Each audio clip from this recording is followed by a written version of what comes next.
Olá, hoje trataremos dos principais entraves históricos da cultura e das instituições políticas que impedem a consolidação democrática e o desenvolvimento no Brasil.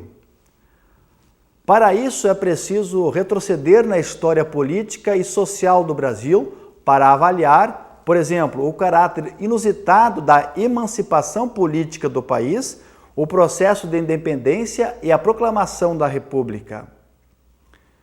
No entanto, é nas décadas de 1930 e 1940 do século passado que se dá no Brasil a transição da sociedade tradicional e rural para a sociedade moderna e urbana, e que aparecem mais nitidamente as práticas de populismo, do personalismo, do messianismo, do clientelismo, do patrimonialismo e do coronelismo na vida política brasileira.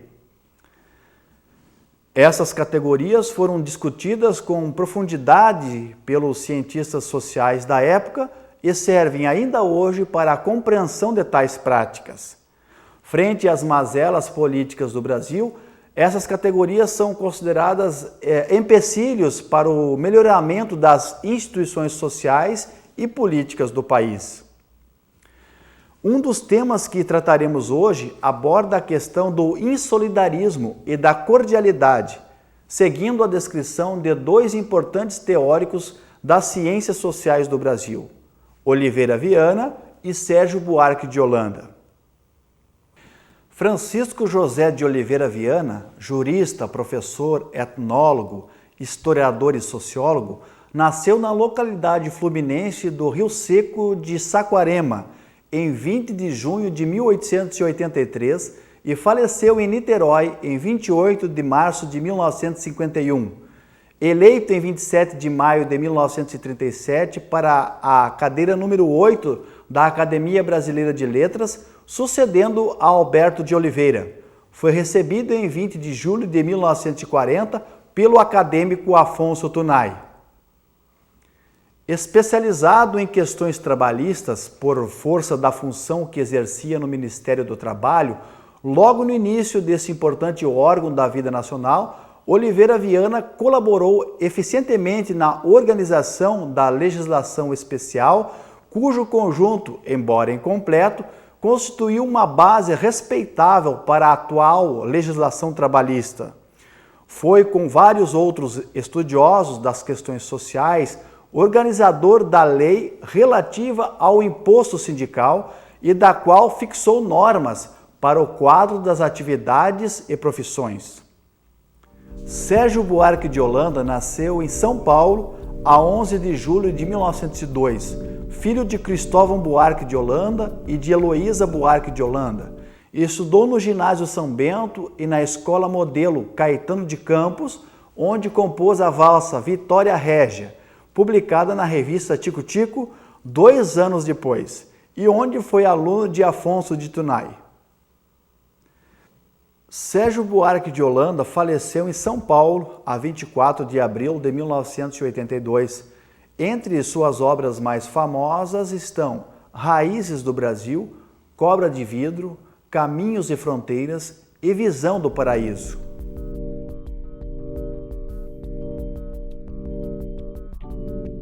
Você já se questionou sobre quem é o brasileiro? Como pensamos e agimos?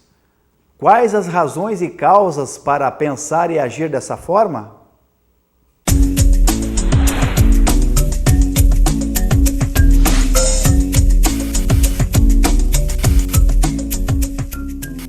Eu considero o povo brasileiro bastante alegre, um povo que está sempre otimista, né?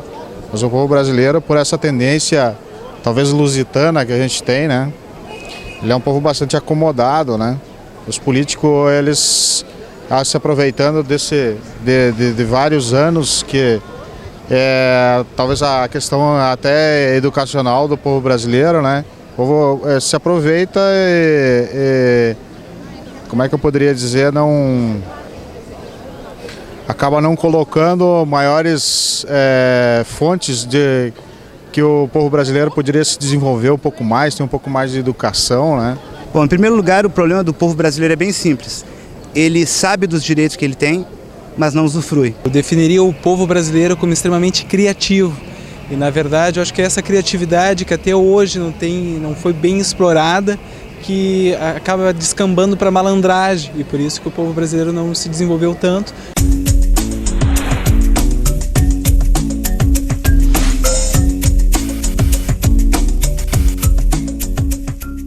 Tem sido iludido, ludibriado na sua boa-fé por esses políticos aí que estão passando aí pelo governo e que só prometem e não fazem.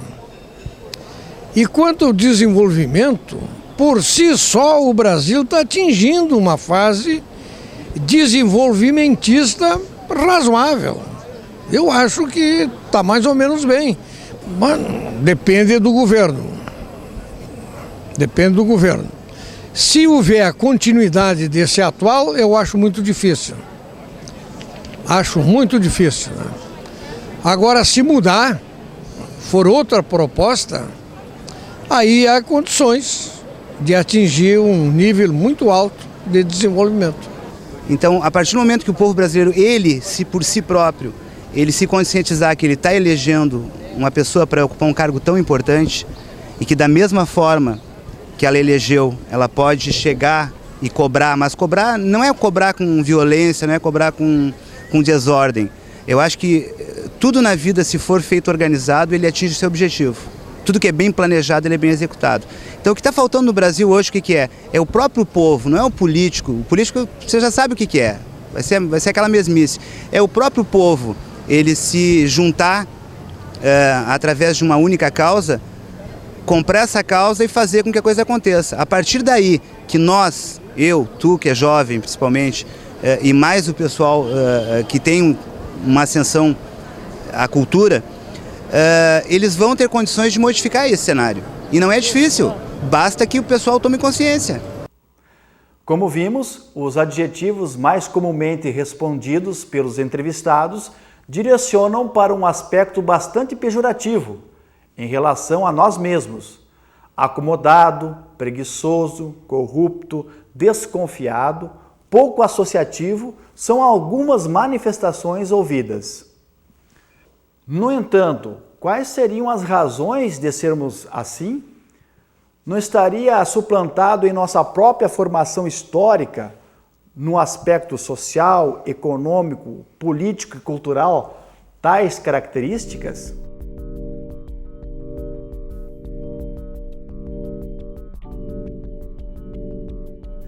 Desde o período colonial, o Brasil tornou-se totalmente dependente da metrópole, tanto no aspecto econômico quanto no aspecto político.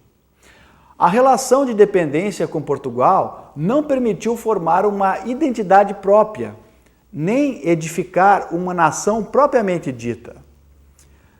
A primeira manifestação de nossa nacionalidade ocorreu, segundo José Murilo de Carvalho, na obra Cidadania no Brasil, O Longo Caminho, apenas em 1865, na Guerra do Paraguai. A luta contra o inimigo externo, a formação de uma liderança política, um chefe inspirador, o culto ao símbolo nacional, a bandeira, a união dos voluntários de todo o Brasil possibilitaram o advento de um sentimento comum, o orgulho nacional e a criação da primeira ideia de identidade nacional. Tudo isso fez com que o autor expressasse: não vejo consciência nacional no Brasil antes da Guerra do Paraguai. Os principais fatos políticos do Brasil ocorreram para atender interesses individuais ou de pequenos grupos hegemônicos. Assim foi na independência. As coisas vão simplesmente acontecendo no jogo das circunstâncias e das vontades individuais, no entrechoque de interesses pessoais, de paixões mesquinhas e de sonhos de liberdade, face à independência do país. Da mesma forma, a proclamação da República Brasileira apresentou características sui generis ao ser instituída, haja vista que o povo, por sua vez, não só não participou, como foi tomada de surpresa com a proclamação do novo regime.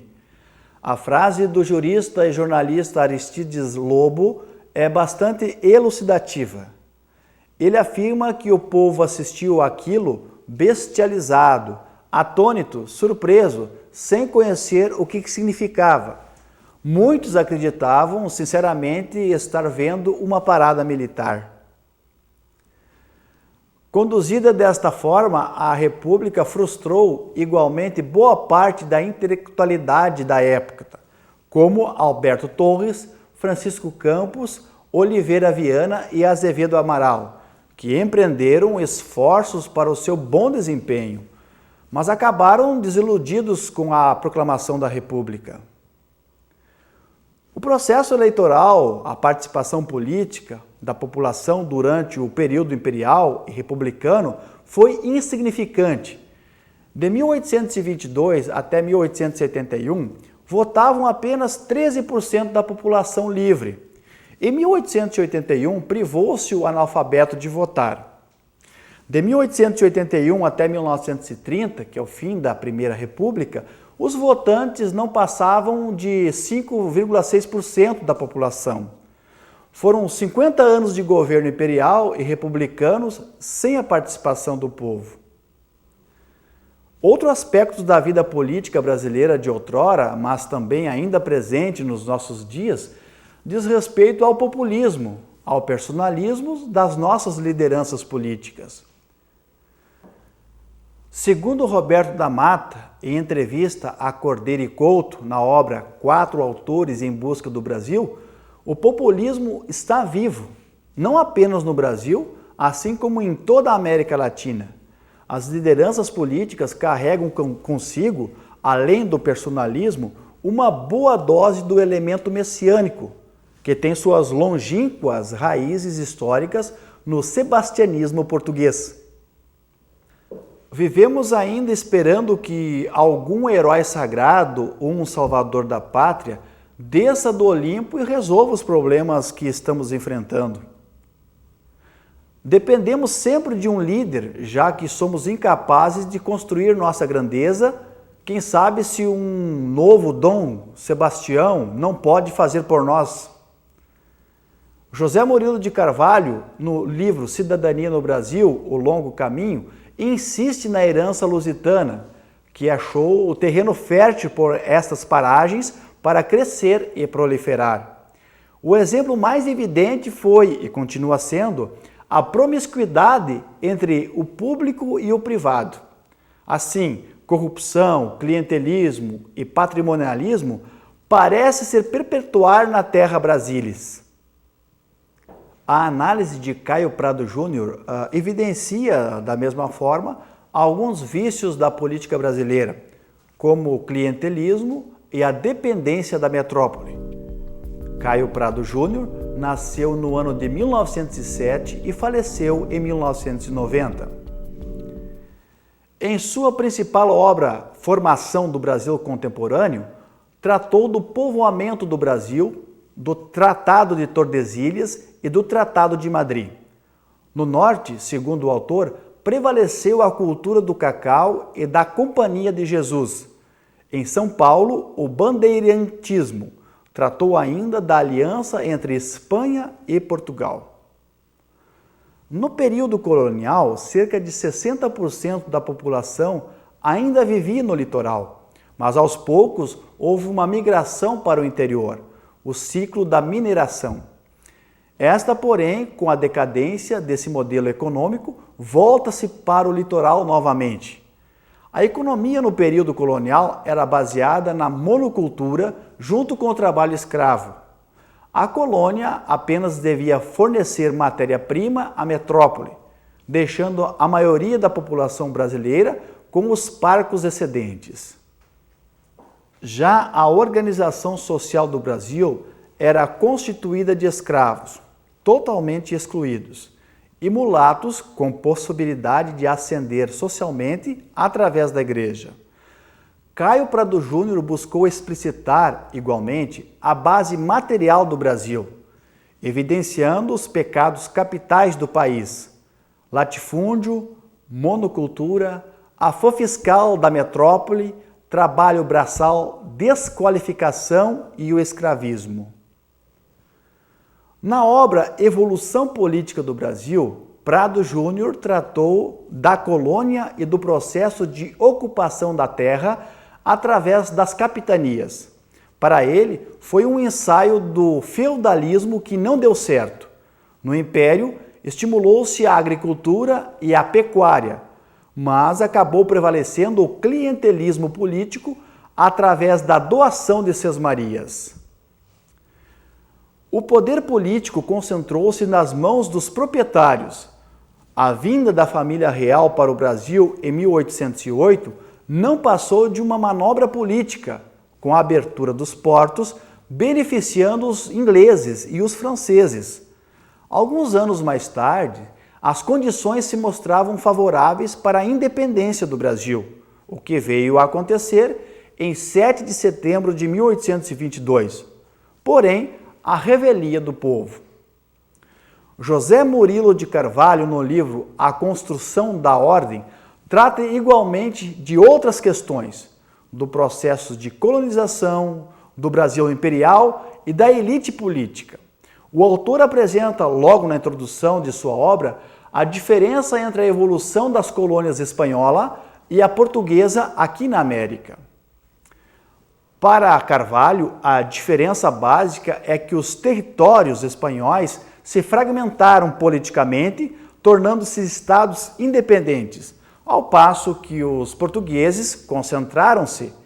Enquanto os espanhóis passaram por períodos anárquicos, instabilidades e rebeliões, os portugueses não recorreram a essas formas violentas. O domínio político português sobre a colônia foi intenso, sendo que os capitães gerais eram nomeados diretamente pela coroa e a ela respondiam.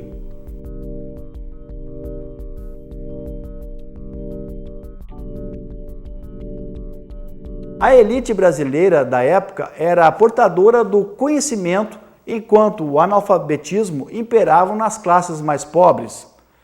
Quase toda a elite possuía estudos superiores, o que acontecia com pouca gente fora dela. A elite era uma ilha de letrados no mar de analfabetos.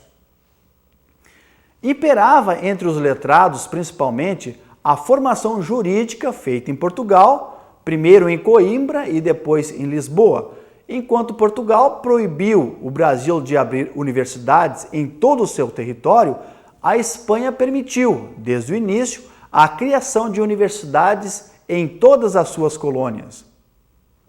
Tal contraste pode ser percebido entre Espanha e Portugal no que se refere ao número de matrículas. Calculou-se que até o final do período colonial, umas 150 mil pessoas tinham se formado nas universidades da América Espanhola. Só a Universidade do México formou 39 mil estudantes até a independência. Em vivo contraste, apenas 1.200 estudantes brasileiros matricularam-se em Coimbra entre 1772 e 1872. Quadro esse que será revertido apenas após a chegada da família real ao Brasil em 1808. No final do século XVIII, somente 16% da população brasileira, entre 6 e 15 anos, frequentava a escola. É notável a formação de bacharéis em direito desde o início de nossa história. É importante mencionar que somente os advogados e médicos receberam o título de doutores, que podia referir-se tanto ao médico como a doutores em direito. Os cargos políticos e ocupados na esfera estatal pertenciam à elite, principalmente os proprietários rurais. Essa mesma elite circulava pelo país por postos no judiciário, legislativo e no executivo, buscando assegurar vantagens pessoais. A burocracia foi a vocação da elite imperial brasileira.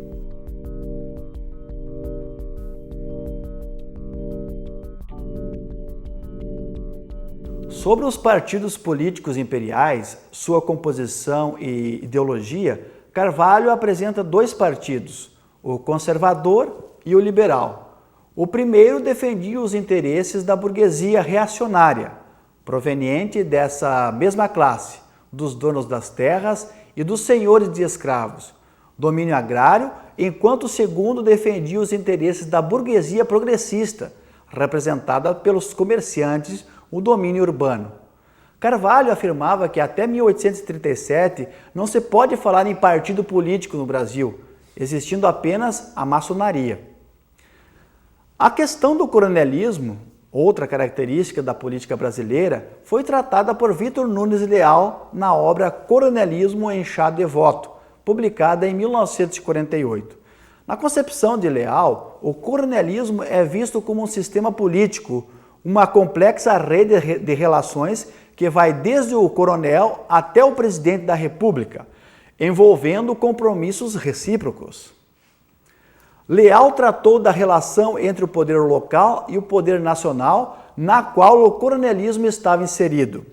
O coronelismo surge dentro de um contexto histórico específico, inserido na conjuntura política e econômica do Brasil, no período da República Velha, que foi de 1889 a 1930. No âmbito político, cria-se o federalismo, que foi implantado em substituição ao centralismo imperial. A partir do federalismo, criou-se um novo ator político, com amplos poderes, o governador de estado. No âmbito econômico, segundo Leal, vivia-se a decadência econômica dos fazendeiros, que também é comentada por Carvalho. Essa decadência acarretava enfraquecimento do poder político dos coronéis em face de seus dependentes e rivais. A manutenção desse poder passava, então, a exigir uma presença do Estado, que expandia sua influência na proporção em que diminuía aos dos donos da terra. O coronelismo era fruto de alteração na relação de forças entre os proprietários rurais e o governo, e significava o fortalecimento do poder do Estado antes que o predomínio do coronel. Fica explícito, a partir das considerações de Leal, que o coronelismo foi um sistema político nacional baseado na troca de favores entre o governo central e os detentores do poder local. As relações entre o poder local, os coronéis e o governo podem ser descritas como um caminho de duas vias, ou seja, um necessitava do outro para sobreviver.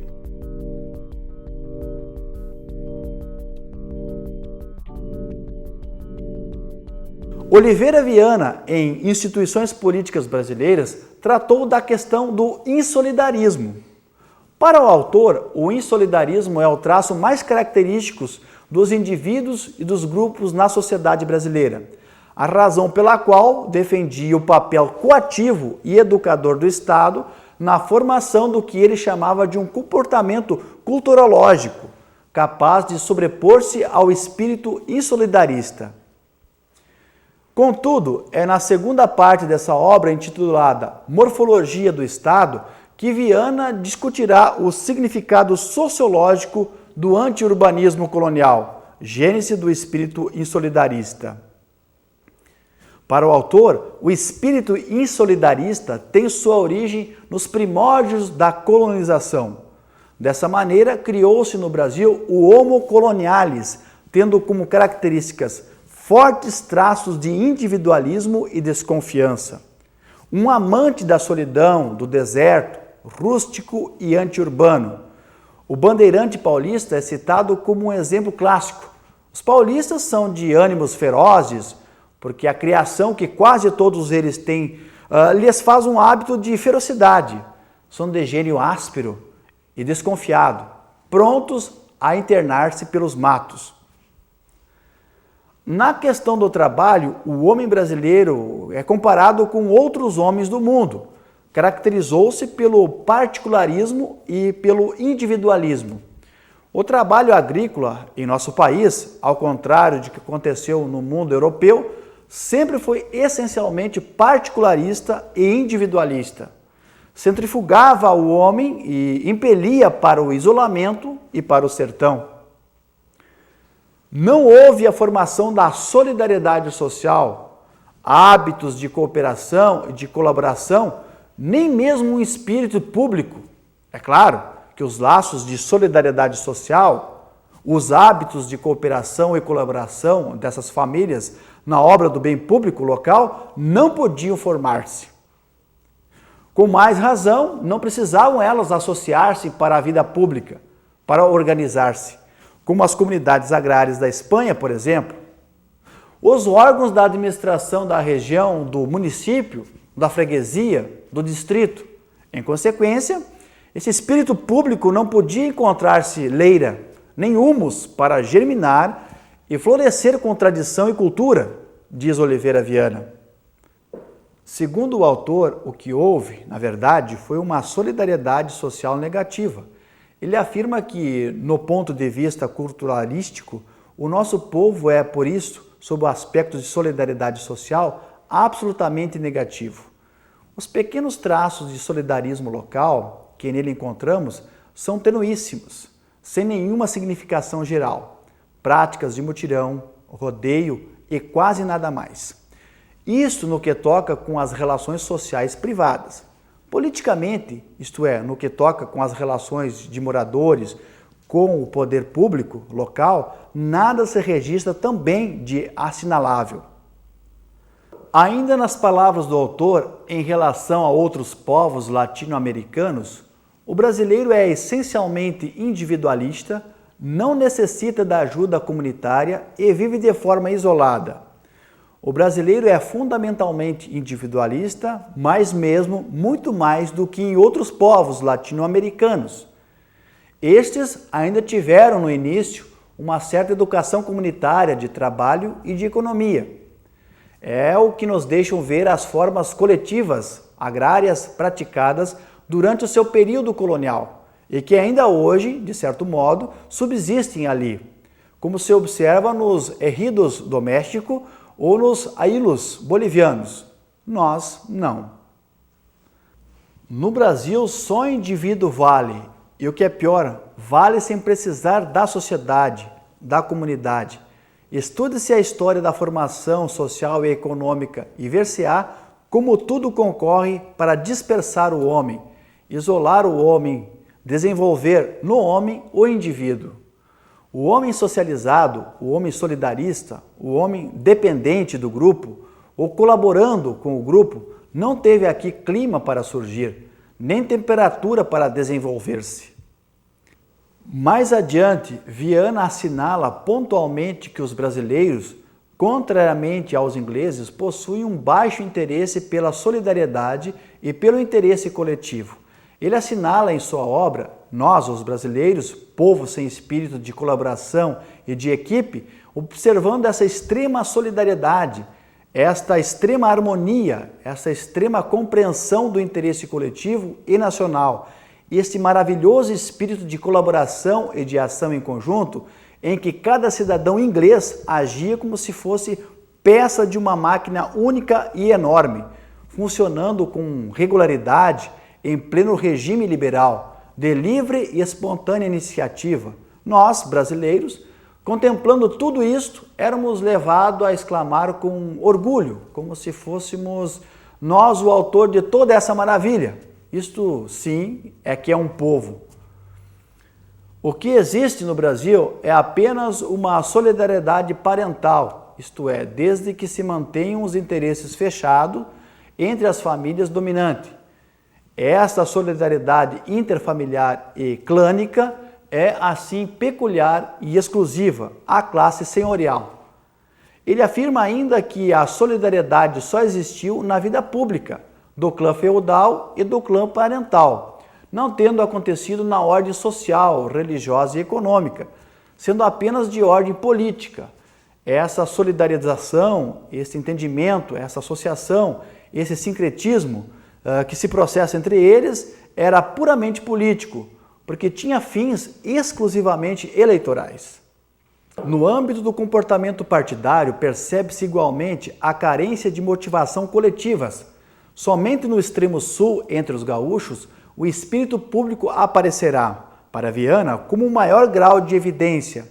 Além disso, são muitas as citações em que Oliveira Viana queixa-se da inexistência da cooperação do povo do Brasil, da sua pouca participação da vida pública que se mantém desde o Império até a República, sem contar com o processo de imitação dos outros para a elaboração da nossa Constituição.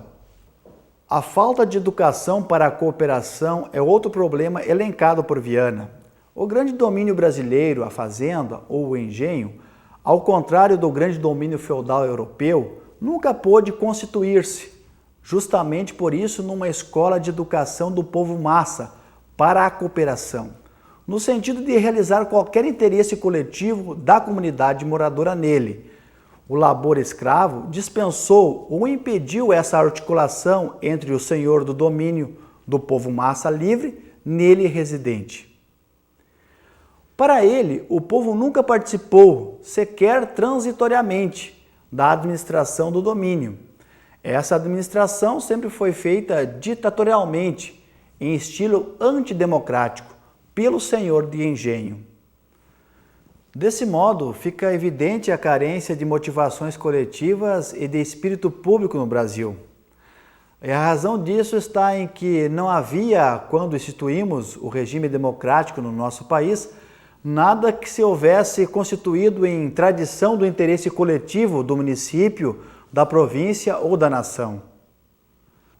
O processo de imitação fora uma constante, sempre imitando os modelos em voga ou do outro lado do Atlântico, ou do outro lado do continente. Onde existiu então solidariedade? Viana cita os Estados Unidos e a Inglaterra como exemplo de países onde existiu o espírito de solidariedade. Nesses países, o gosto da associação é muito mais vivo. Esse interesse público, essas necessidades coletivas, essas aspirações do bem comum da nação são expressas por inúmeros órgãos que representam a tradição da solidariedade social ou profissional desses povos, sindicatos, ligas, associações, universidades, sociedades, cooperativas, comitês, corporações e confederações, etc.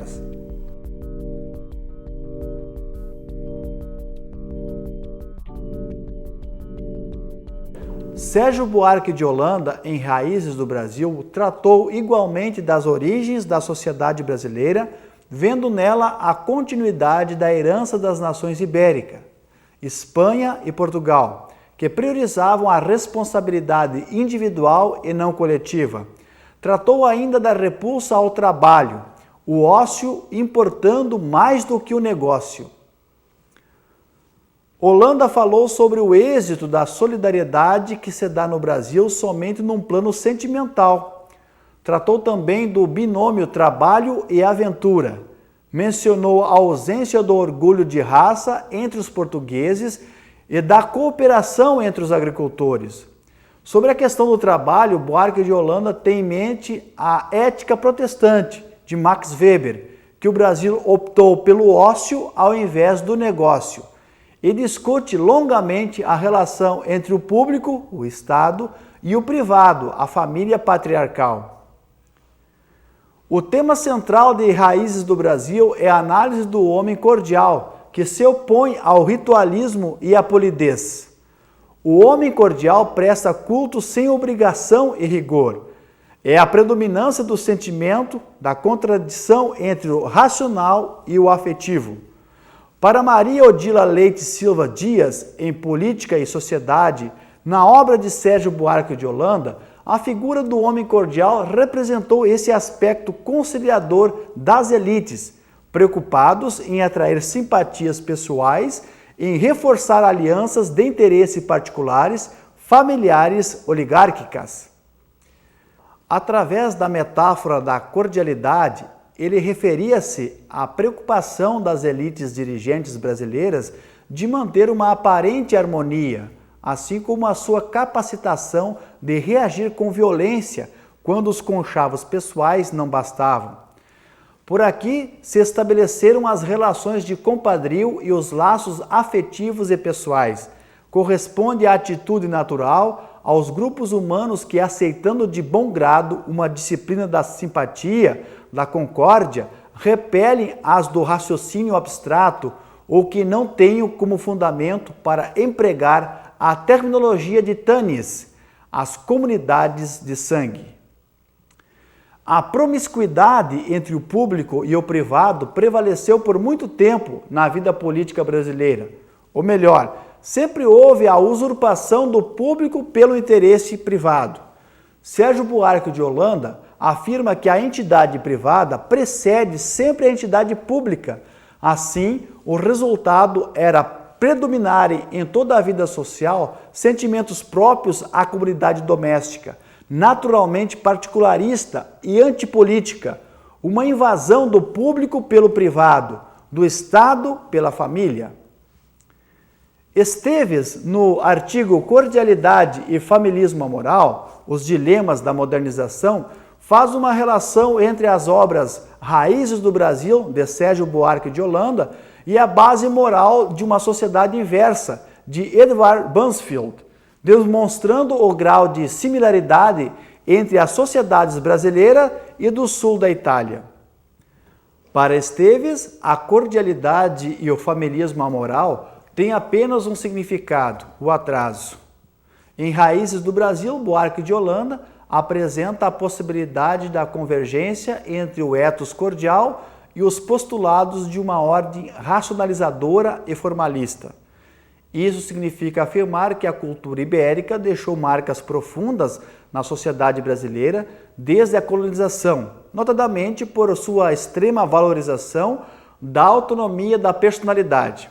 Trata-se de uma cultura da sobranceria, na qual cada um tenta elevar-se diante dos demais, demonstrando independência, prestígio e superioridade.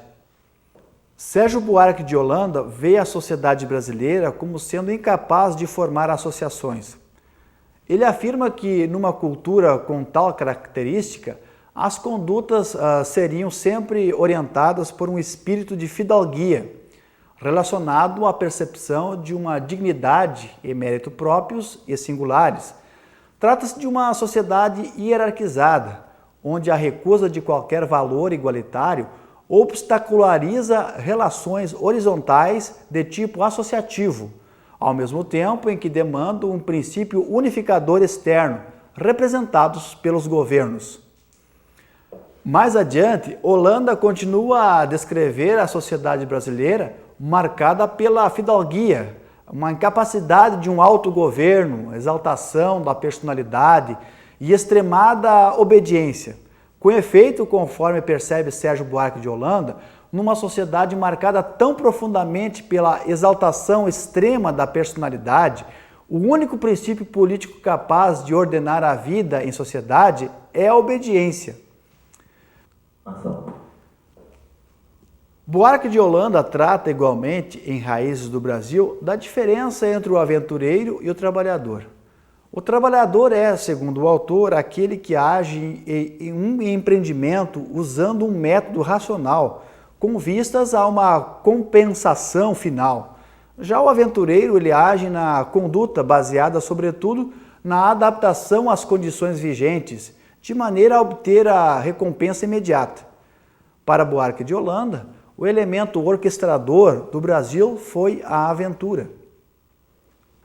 A plasticidade característica desse ethos, diz Holanda, foi responsável pela adaptação do português aos trópicos, pela ocupação do território e principalmente pela montagem de um sistema de geração de riqueza baseado no latifúndio e na mão de obra escrava.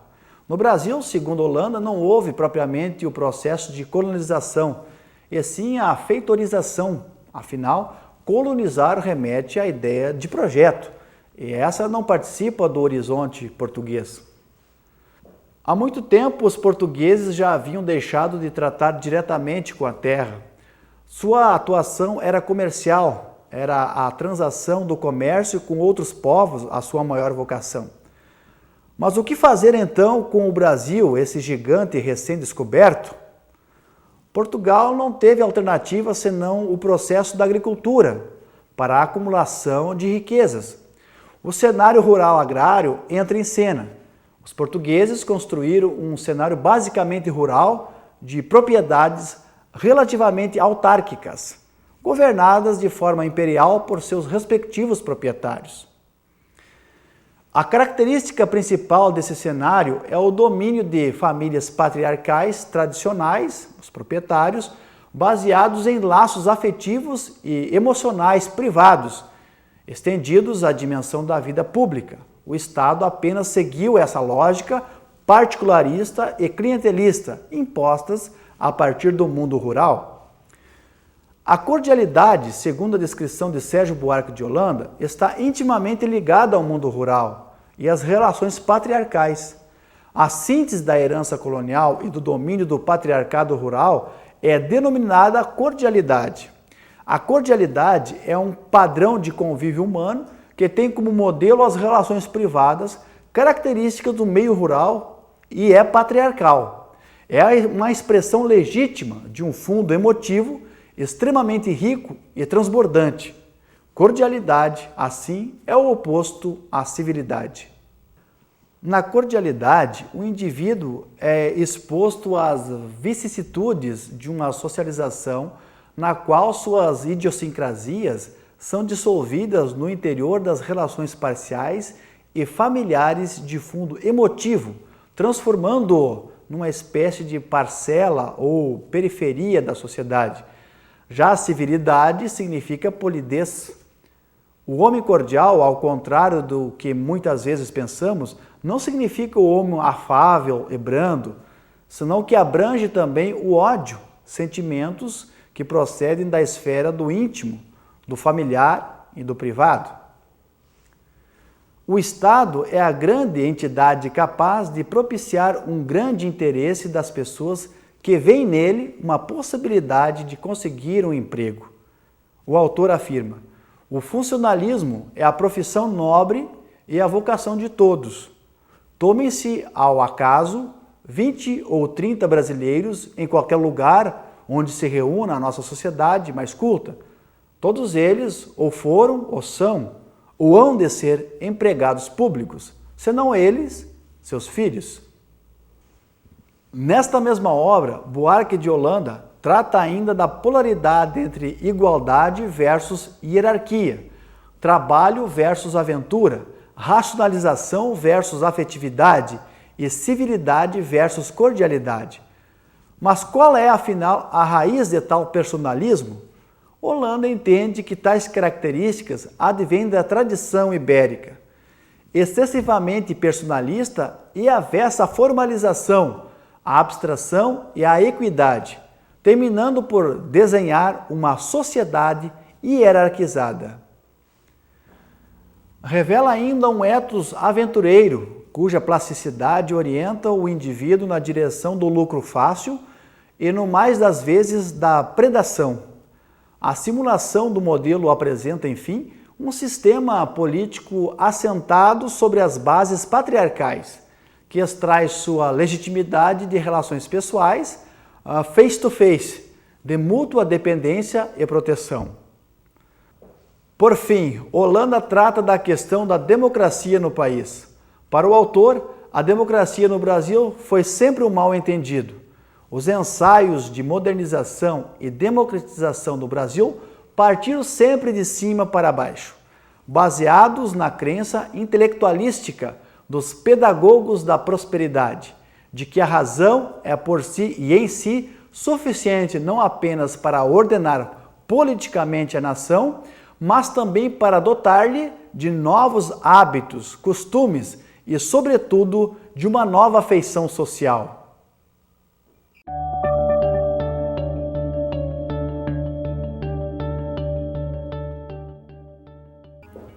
Para tratar da difícil construção da cidadania no Brasil, é importante conferir a obra Cidadania no Brasil, o longo caminho, de José Murilo de Carvalho. O trabalho de Emília Viotti Costa, Introdução ao Estudo da Emancipação Política do Brasil. Brasil em Perspectiva, organizada por Carlos Guilherme Mota, trata dos aspectos políticos do Brasil colonial e imperial. Importante ler também a obra Raízes do Brasil, de Sérgio Buarque de Holanda. Evolução do Povo Brasileiro e Instituições Políticas Brasileiras, de Francisco José de Oliveira Viana.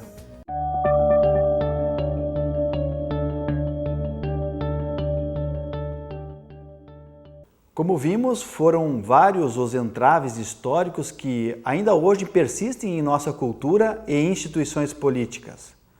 Tais mazelas impedem o desenvolvimento social e econômico do brasileiro. Vimos o caráter insolidário com Oliveira Viana na formação social e econômica do brasileiro. É o extremado individualismo familiar que prevalece. Para Viana, esse individualismo e ausência de espírito público tem raiz cultural. Em suas palavras, é claro que de tudo isto outra coisa não se poderia esperar senão este traço cultural nosso, caracterizado pela despreocupação do interesse coletivo, pela ausência do espírito público e de espírito do bem comum, de sentimento de solidariedade comunal e coletiva e pela carência de instituições corporativas em prol do interesse do lugar, da vila, da cidade. Sérgio Buarque de Holanda tratou do homem cordial e anunciava a necessidade de uma ruptura com a cultura ibérica para colocar o Brasil no caminho do progresso. Precisamos da nossa revolução, na qual as bases da cultura ibérica vão sendo minadas.